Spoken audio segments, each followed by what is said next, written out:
Et c'est une chanson qui a aidé beaucoup les gens qui vivaient l'horreur en 94 au Rwanda. Ils se servaient de cette chanson. Elle était connue depuis les années 80.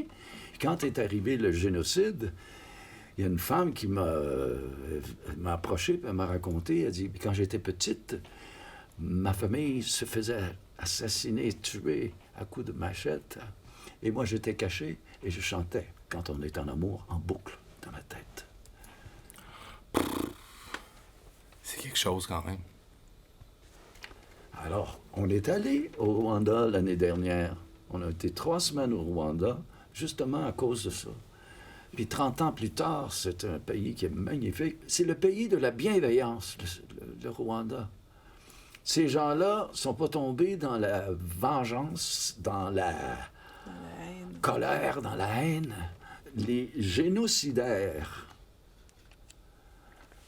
à la fin de toute cette horreur, ont été en prison. Il y en a qui ont été arrêtés, qui ont fait des sentences, tout ça. Ben, c'est les génocidés, les Tutsis, qui prenaient soin de leurs enfants le temps qu'ils sortent.